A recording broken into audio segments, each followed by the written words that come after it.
This is Glambition Radio, episode number 297, How to Be Loving with Danielle LaPorte. Ladies and gentlemen. Glambition Radio. Glambition Radio. Glambition Radio. Glambition Radio. Glambition Radio. Glambition Radio. Welcome to Glambition Radio. I am your host, Allie Brown. I'm an entrepreneur, mentor, investor, and founder of The Trust, the modern premier network for 7- and 8-figure women leaders. I love thinking big, doing different, and exploring ideas that disrupt the status quo, especially when it comes to women, because we are creating the new models for leadership, business success, making money, and changing the world. And hey, we're doing it with style. So let's go. If you have been craving some deep and meaningful conversation, get ready for a great convo today with me and Danielle LaPorte. I'm so excited to get her back on. I could talk with this woman for not only hours, but days. One topic leads to another, and then it goes deeper, and then we kind of circle back, and then there's a humorous moment, and then we talk about something in a meta view, and then it's consciousness versus unconsciousness, and oh my God, I just get swept away. And her voice is just so lovely.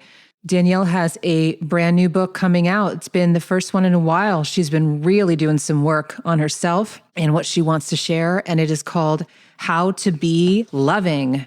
You will hear me share and disclose many times in this interview. There's many times the last 2 years I've not wanted to be loving. Many times. Still today, right? That's the humanness in us. But bringing it back to that source energy, bringing it back to all that is love. And then also, though, how do we work from here, right? Because we kind of separate things. And then in our own world as women and humans, in our spiritual world, right? We know that's the truth. And we know to trust. And we know to tap in. And most of us know that. Most of us. And then we go to work, though, right? And we're running the business and we're growing things and we got to strategize and plan. And so one of my big questions for her today was like, how do we bridge these worlds? How do we bring these together and work more from the inside, work more from that feeling? That's been something I've been working on the last few years, and it's completely changed everything for me. It's not always easy, but it's now the only way really for me. I'm not saying I don't wrestle with it, but I can't go back to the other way. And I know some of you can't either. And we can still, quote, have it all. But it's becoming very clear what's worth it and what we're not interested in, both ways, right? And you can get the book at DanielleLaPorte.com. It's called How to Be Loving. And she has a special event coming up too you want to hear about. Just so much we cover on this show. You're going to love it. Big announcement, Iconic, my event, November 2nd and 3rd, which is, by the way, already 70% sold out as I'm recording this. We're thrilled with the quality of women in the room. Average revenues in the room are over $1 million. Imagine how being in a room like that of all those women could change your life. You don't have to be at 7 figures, but these are the women we attract. So go have a look, iconicwithallybrown.com. We would love to consider you for one of the last seats. Please come join us. If you like the conversation we have here today with me and Danielle, then you're going to love where we take this at Iconic, which is really weaving this conversation into the business realm. How do we now work in a new way? What do our careers mean in this new world? What are we here to do? What is our legacy play really? Is this really about the launch numbers? Never really was. That was a fun scorecard to play for a while. Now, what is the real game for you? What is the impact? What is your soul wanting? That can turn into one of the most fantastic chapters of your career. iconicwithallybrown.com. Do me a favor, if the event isn't a fit for you or you can't make it or anything, share it with someone you know. I want more women to know that there are different types of events like this with really amazing women, intelligent conversations. There's no big sales pitch. I hold that space in that room of those incredible minds, and we bring out their brilliance. That's what Iconic is about, iconicwithallybrown.com. Now, pour yourself a glass of wine and light a candle for a deep conversation with Danielle LaPorte. Danielle LaPorte. It's not just Danielle, it's Danielle LaPorte. I feel like that. Where are you right now? I'm in Vancouver in my apartment. You've been there a long time? I've been in Vancouver for a long time, but you know what? Speaking of life updates before we rolled.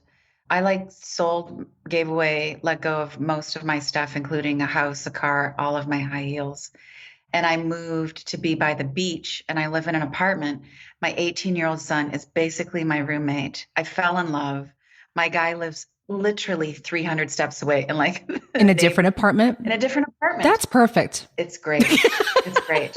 And I swim in the ocean, in the cold ocean. Wow. It's crazy. If you would have told me 2.5 years ago, I would have said, no, what? But radical simplification. Was 2020 a part of that and everything going on in the world and Canada and everywhere? 2020 was the kickoff. Before anybody knew or thought they knew what was going on in the world, I feel like humanity is on these rapids. I felt like my own life, I was on these rapids of change. And the inclination was I have to throw stuff overboard. And emotional things like, who am I holding a grievance against? Who do I need to ask for forgiveness of? Do I really need this purse? Do I really need this stuff? Do I really need the followers? All of this, social media stuff. And I was in this tunnel for a while of this willingness to give it all up, really clear that I think this is global. I think we're going from a my will be done way to a thy will, let higher guidance direct you. Just go to source for your answers, not like an Instagram influencer, go quality. And so I was like, okay, do I really want to be on the planet? Wasn't suicidal, but let's just really look at that. Do I really want to be doing my business? Never thought of this as a business. This feels more vocational for me. What else would I do? And do I really want to be partnered? Wasn't partnered at the time, but had this long, I got to meet my king. I laugh. We can break down the whole relationship thing. Yeah, there's this pressure. There's this underlying, you feel like that's the last piece of the puzzle, right? And I got really willing to let it all go. And I did let it all go. And some of it came back and some of it didn't. Yeah. Yeah. I don't think I know one person who's conscious of everything going on and didn't have some type of dramatic transformation. It's still going, it's freaking fast right now. Everything's moving fast, just so fast. And we were used to speed before, but just everything. And I heard someone describe it, as a train that you get on. And, there's been some great metaphors. And I took the train though, and I turned it into a roller coaster, and you're getting on the roller coaster and your bag's in the cubby and you may never see it again. When your bag's in the cubby and the roller coaster's pulling away and you're like, that's my bag. Oh my God, wait, my bag's in the cubby. You just go through this thing being a woman that your purse is in the cubby. It's everything you need. It's everything you own. My kids are with me, but then you don't know where the fuck you're going. You don't know and my son's asking, is there a loop-de-loop? It's just, that's my metaphor for the last 2 years. But what a blessing for so many people now to be realizing the falsity of so many things they honored, so many things they believe in. They're, at my event, Iconic, we call it your false gods. Who are your false gods you've been worshiping? Is it your followers? Is it your launches? These things we've been talking about for a while, but man, it's really in people's faces right now. Do you see that? Yeah. And I think what you said about not knowing where you're going is it. When you don't know where you're going, all you can be is present. Yes. And I think that's the big call. Everything we've held as idols, as the ways, as the methodologies, really for 2,000 years. These things tend to go in 2,000-year cycles. It's gone. It's I'm not even that interested in ancient mysticism, deep religion stuff anymore. I'm just that got us here. I'm going to integrate what worked. And then I'm just going to keep trying to be in I don't know where I'm going. Thy will be done. What's happening right now. You still need a vision. Without vision, we perish. Proverbs, we get that. Have a vision. Ideally, you got a heart-centered vision. We can unpack that. But I think not knowing where you're going is the new direction. It's the new direction out. It's the new black. It's the new black. Quote me on that, please. And people who can be comfortable with that. And then more than comfortable, but you're really harnessing it, almost becomes a rush, which presence should be a rush. There's a sparkly quality to it. Those will be the leaders. Yeah. Yeah. Tell me about the evolution of Danielle LaPorte and what brought you to the new book, How to Be Loving, because you started off as fire starter, right? Let's go through kind of your messages, because I think there's a key to the evolution of you, but it's also indicative of what's going on in our world right now. Well, Fire Starter Sessions was about success on your own terms. Be a baller, but do it in your own way. And that was very entrepreneurial. And that was what I had at the time. Feels like a little brazen right now, but there's still some good stuff in there. And then came the Desire Map, which is all on question, how do you want to feel? And you came up, there was a methodology. The reason why that was so successful was because there was a formula to it. You go through these areas of your life. You come up with 3 or 4 core desired feelings. You use them to design your business plan and your living room and your worship way. So I'll put a pin in that for a second. So that question was, how do you want to feel? And then there was White Hot Truth, which is, let's just peel back what's really underneath our self-helping, which I think was a lot of self-criticism. And I really wanted people to look at, like, are all the things you're doing, the workshops and the coaching and the supplements, why are you doing that? Where is it coming from? If it's heart-centered and this is like from celebration and real dedication, great, knock yourself out. If it's from, I want to earn more divine favor, I want to look better in my yoga class, I want to be the best self-helper there is, that's just like ego on top of ego. And then now comes How to Be Loving. So I realized dark night of the soul, rough patches, could have been my depths, or it just could have been a bad day where I was not feeling the way that I wanted to feel. I wasn't happy. I wasn't inspired, whatever it was. But I still felt connected to something greater. I still felt held by the universe. I was still having meaningful conversations with Source. And I was still a pretty decent friend. It was really important to me to feel useful. There's a shadow side to that and there's a light side to that. But I thought, wow, I can still feel useful when I'm not feeling, like I'm living my best life. And I realized it was more about embodiment. And at the same time, more research, more studies into mysticism and what virtue really is. And then just really tapping that. And like the fine point on this is it really got clear, like love is not a feeling. Love is a virtue. And so my days are now about embodiment, not doing whatever it takes to be happy. When I first saw the message, How to Be Loving, it was on a day I was not feeling loving, to be frank, because we have those days. I hope you do too. I hope there's... Oh, yeah. Oh, my goodness. I want to see your dark side. My inner dialogue. Yeah. Actually, can you do a book sometime on your dark side? I think we'd all be entranced because we just see like Danielle full of wisdom today and love and this breathy about my thoughts and how I feel. And I want to see you. I think there was one post I'm going to share. I was happy to see you weren't losing it, but you were close. It was a post about your dog and how, remember when the vet like lost your dog? It was like about, and I felt you finally, I think that's when, if you don't mind me sharing, I could relate to you a bit more. Cause I'm like, okay, this chick gets pissed like all of us. Yeah. And she's not just standing there wishing them love, or I didn't know what I expected, but that for me, I just want to share was a little pivotal moment. And then knowing like, okay, Danielle LaPorte can get pissed. Oh yeah. Yes. I'll tell you when my dark side comes out. My shadow side comes out with anything to do with customer service, which is pretty much a quarter of life in the world, right? And I really have to look at I've looked at it because it's kind of painful and embarrassing where I get just really haughty. And I mean, fundamentally, I think like if you don't love it and you're not going to do it with excellence, don't waste my time. That's really how I feel. But this really gets down to authority issues for me.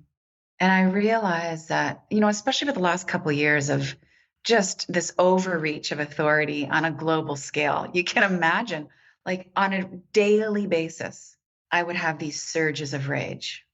And I don't have to say much. I mean, nobody has to say much. We're all energetic beings. Like everybody's sensing when somebody else is pissed. And I have to be careful. Like we all should be mindful and careful, but I don't want to do any damage.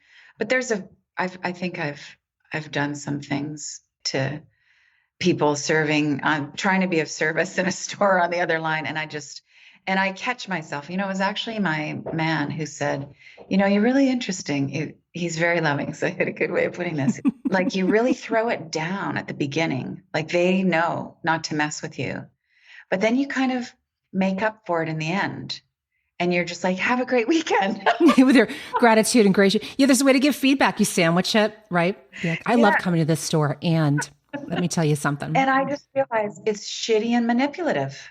And why don't I just be kind from the get-go? And it doesn't mean like I take any, like I still want great service. And I get to express like, this is so frustrating. I've been on hold for this amount of time. And I know you're doing your best. But I try not to walk through the world like it owes me something. But that's my thing. That's my dark side. And it shows up in lots of areas of just my blessing as I see possibility everywhere. And the shadow of that is you see what is not good enough all the time. 24/7, probably you see incompetency, ignorance, people not caring. Yeah. And oh God, we could do a whole show on customer service for sure. I'm with you. I was in an athletic store. I was getting my mom some shoes. She's visiting. And I watched the kid who, just casually came over to see if like maybe we wanted to purchase something. And I watched him. He was going, the storage room where they get the boxes of shoes was like on another floor. And he took the escalator up and he stood on the escalator. He didn't walk. Like, he was like waiting for it to go up. Well, I'm there with my, I'm just like, walk up the escalator. Hustle. Walk down the escalator. We're your customers waiting for you. You got the older lady, like. I want to take him aside and say, listen, son, let me tell you. And I actually thought to myself, this is how deep I go into it. I actually thought this would be a great methodology for hiring people. That's the test you could run them through. Mm-hmm. The ones who stand on the escalator and don't move, don't get the job or fired. I would have fired him right away if I saw that. And the ones who move, hired. Yeah. Anyway. Yeah. I love that. No, let's do a customer service training course. I would be all over that because we know everything about customer service. So the how to be loving, let's talk about that. And first I want to back it up to like I do think we're at a pivotal time that we felt like love was an action, right? Or a feeling towards someone else. But love really, it is all. It is all. And we're in two different timelines right now. There is like the timeline of those who are understanding that, stepping into it, embracing it, feeling it while still being human, right? And having our customer service person occasionally. There was so much traffic here like a few months ago. I don't know if it was in the planets or what. Like I flipped someone the bird and I hadn't done that since the 90s. Like flipped them the bird. Like I'm driving, not with the kids. But like I have these moments, right, where you slip and then you kind of pull it back. I'm like, love, love, love, love. But then, there's a dark side right now. And I'm going beyond like the customer service and stuff we're joking about right now. But really, like I feel like there is a whole population of people who, gosh, they don't even, I don't know. This is so foreign, so foreign a concept and what they could truly step into and create and be. It's becoming more and more evident. And the timelines are splitting. Those are the people I think I have a hard time being loving with, right? Where they're not even trying, where they're locked into a place where that that's probably in their box and they can't leave. And we all still have to live together, work together, do the world together.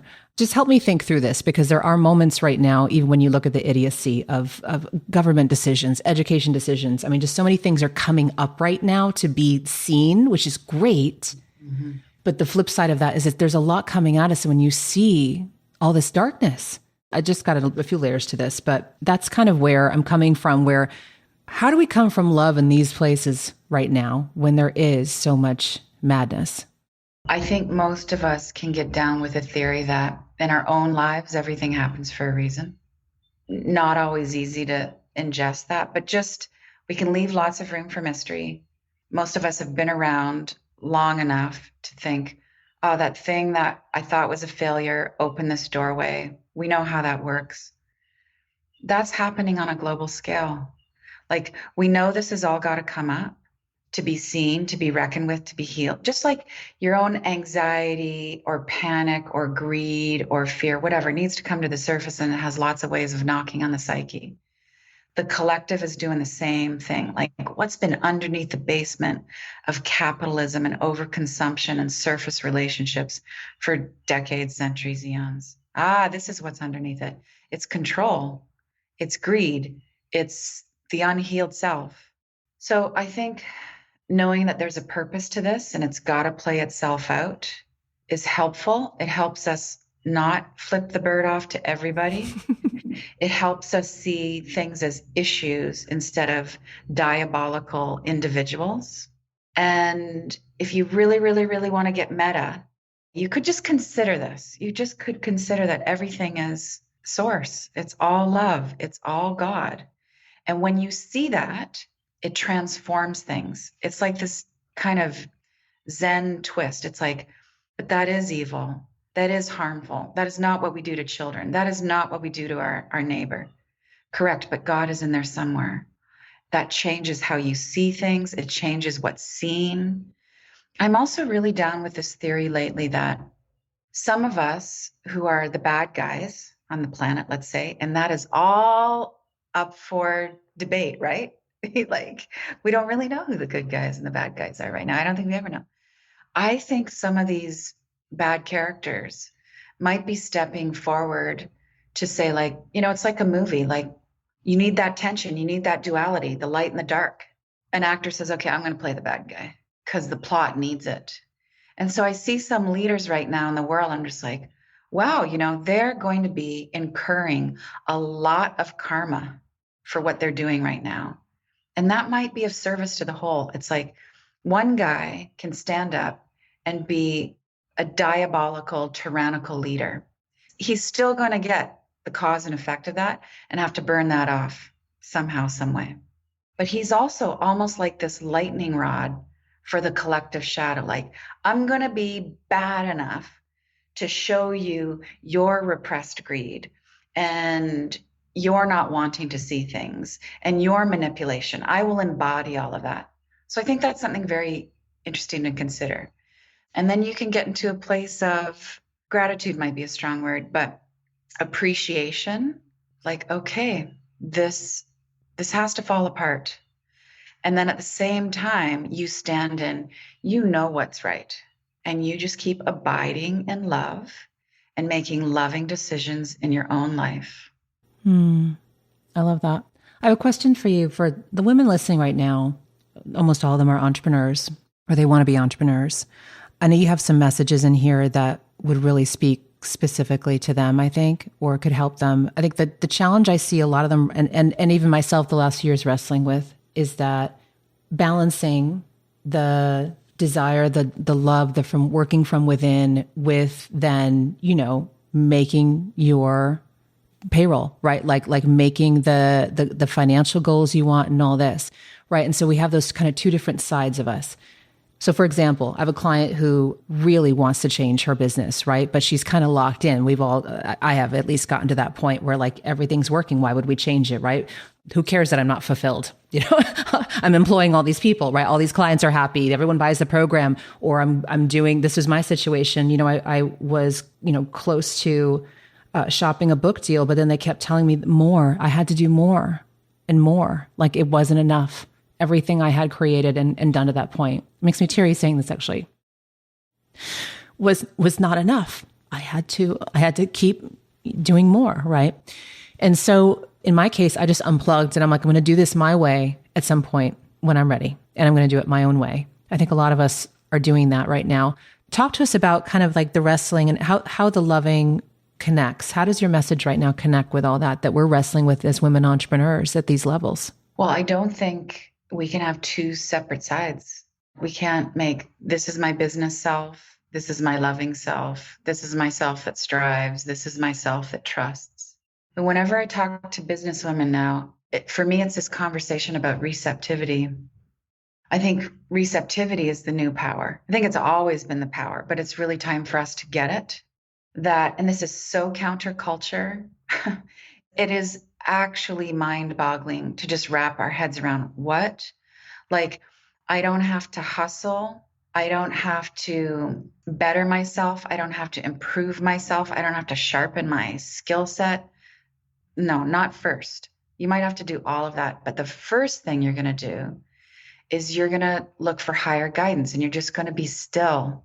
Stillness is what your nervous system needs, for one.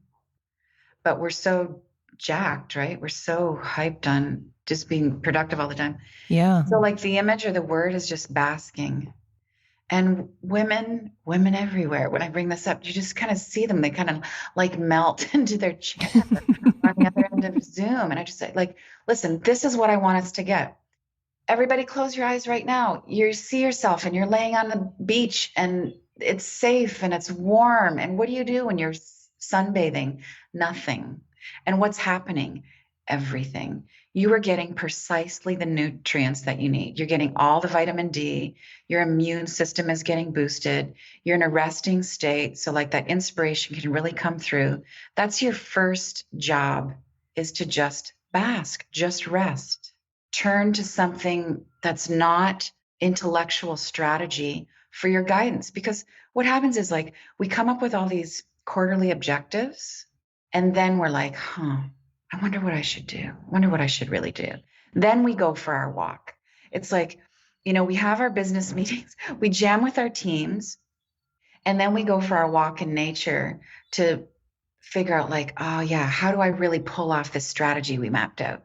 It's backwards. Go into nature first and listen. And you have to want to be aligned with your heart. You've got to say like, listen, I want to embody love. I want to embody compassion and radiance in all that I do. And you go from there. And then your objectives, your proper objectives and the strategies will show up. But we really got it backwards, which is why the world is in so much agony right now. It's why a lot of women are in agony, honestly, in our industry. Yep. I see them. They come in exhausted, depleted, confused. They are myopic in the view they have of how they can be successful.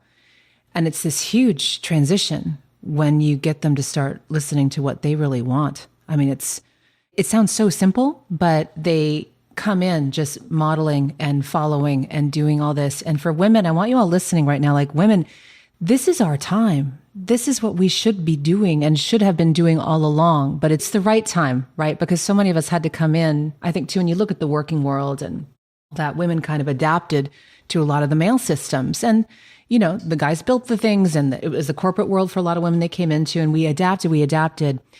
Now we know what's right. Now we're working from the inside. Yes. And all systems, all genders need us to do this.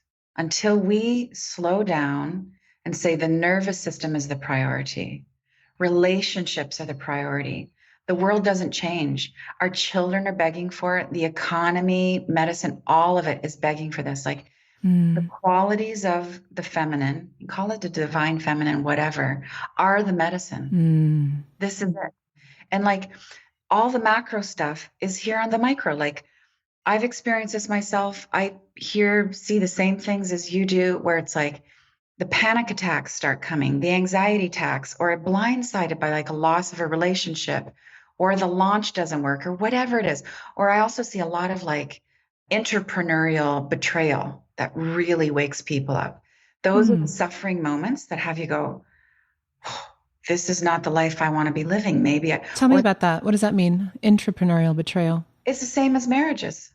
The same tension or the blindsiding or waking up in the middle of the marriage saying, this isn't what I want, is happening in business relationships. It doesn't matter. It's going to happen somewhere, the wake up call. Yeah. And I see people going, I so do not need my boss's approval. I'm quitting. I don't need the likes anymore. I need my nervous system. I've got to heal myself, whatever the call is. You end up caring less about money. It doesn't mean you don't get to be a baller. It doesn't mean you don't get to have abundance, but that's for sure what happens. And then what I see happen, once that revelation happens, that relaxation is my power move, then the strategies come. They go, you know what? I don't even need to be on social media to make my 5, 6, 7 figures. They find another way. You go, oh, you know what? I don't need 16 staff. I can do this with 5. I don't need any. I can, whatever it is. I could sell my house and just rent whatever it is. A new way appears. And I tell you, you sleep through the night. You have more intimate relationships with everybody. You have deeper connections. And that is thy will be done, because your soul wants you to heal. Your soul wants you rested. Your soul wants you to have a meaningful life. I love that. Keep talking. I just want to listen to you. What's the reaction been when you share these type of things, especially with like real, the alpha women, right? The ones who are usually just, getting the hustle done, and like, are they receptive to it? Do they even get it? 100%. I had a gig at one of the biggest consulting accounting agencies in the world. And then they had women there from 30 countries. And I was a little like, okay, I got to be on my game for this one. Yeah. And then I always talk myself out of my game. I'm just like, you're just going to be you. You're going to be sincere. It's like, this is one-on-one.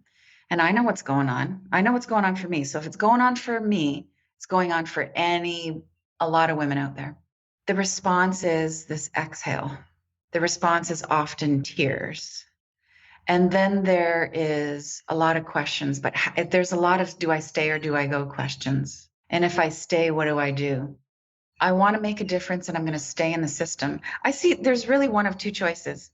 You're going to stay and you're going to be the disruptive agent in the system, or you just like bag this the way to, and this is more kind of future Buckminster Fuller philosophy, which is if you want to create change, you leave the dying system and you start your own thing. Yeah. Oh my God, this is so funny. I just have to say, this is exactly on the page for my event of Iconic, because I have women in the room who do both, right? We have some going into corporate systems and just explaining and doing everything differently, right? That's blowing their minds because it gives them better results. Or it's those of us like me who just, drove away from my last job at 28 and I said, I'm unemployable and I'm going to go create my own planet, which I still wish I could go back to at some point. Yeah. I need to find my planet again. But we signed up to be here, didn't we? So here we are. Yeah. Yeah. But so I tell women, give yourself permission. Some of you, sometimes they all feel like they should quit and be an entrepreneur. And I'm like, no, if you want to stay there, we need you for change on the inside. It's a choice. And it's a choice you'll probably always have. They're going to need good people everywhere. Stay where you feel most powerful. And that might be with your family. Like I can really affect my children's lives and make sure that this handful of people eat nutrient-dense food every day. That's impact. Or I can stay in this old structure and I can rock the boat because this is what I'm qualified to do. Or peace out and start something fresh and change the lives of, 3 employees and your subscribers, whatever it is. But you feel lit up. You feel like almost you would do this if you didn't get paid.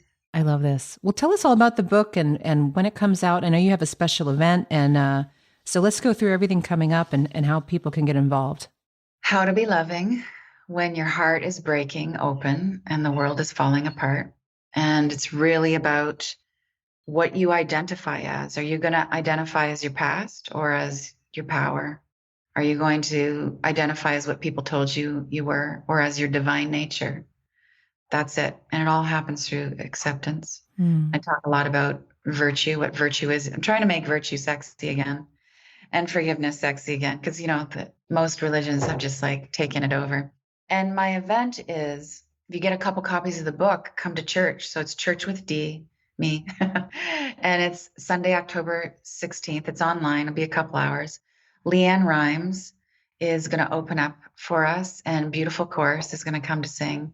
Michael Beckwith will be there for a blessing. And I'm going to talk about your divine nature and unselfing yourself, like really deprogramming yourself from so much of the social dogma about who you are and what angry looks like and what happy looks like and what successful looks like. And it's all a script. You need to wake up from the script. Is it world falling apart or world waking up? I see both. It's the world waking up, and it's a mess. It's waking up to the mess. And once you're awake to it, you go, I see clearly now.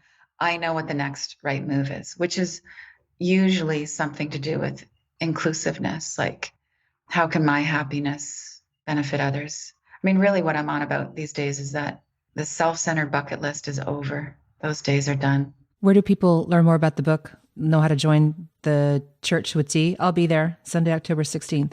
DanielleLaPorte.com/howtobeloving. You can get the book anywhere, everywhere. And then let us come over to DanielleLaPorte.com/howtobeloving. Let us know you got it. And then you get all these things. And I'm also going to I'm sending out these, I call them loving reminders every Sunday. just a little 2-minute voice memo for me to just like get you back into your heart. Talk you off the ledge. Yeah. Don't flip the bird today. Yeah. I haven't even told anyone that. And I told you that. People tell you things all the time, I'm sure. And I had another question. Is the October 16th one live in person available as well, or is it all virtual? That's going to be virtual. Okay. I'm just, I would show up if it was live. That would be pretty amazing. Next one. It would be amazing. Yeah, I'll get to LA. It'll happen. Yeah, I love that. So last words of advice, if you can give 3 pieces of advice to all the women listening. 3 pieces of advice. Replace every critical thought with a loving thought that you believe. Watch your tone when you speak to yourself. Watch your tone when you speak to yourself. And every single relationship, whether it's with your boss or your team, your kids, the lady at the checkout, is a vessel for healing. That's why we're here, in relationship to heal. That's it. So how can every relationship have you be more loving to everybody involved, including yourself? Danielle, thank you so much. It's so great to talk with you again. And I hope to finally meet you in person at some point. Yeah, big hugs coming. Yes. Yeah. Do you ever come to the States? Oh, yeah. Yeah. I mean, my last book tour, I did 21 cities in a year. Oh, Lord. Remember those days. And now it's kooky pants traveling. And I'm just like, oh, I'm just going to be on Allie Brown's podcast and it's all going to be fine. Yeah. Yeah. Travel's just, I used to be a big traveler too. And I drive everywhere now. So obviously that limits me, but, unless it's a real long trip, but I'm enjoying the driving, right? That's the bright side. I realized I enjoy hours alone driving through the desert. Yeah. Driving's new meditation. Listening to Danielle LaPorte. All right, hun. Take care. Thank you. Thank you. Thank you for joining me for this episode of Glambition Radio.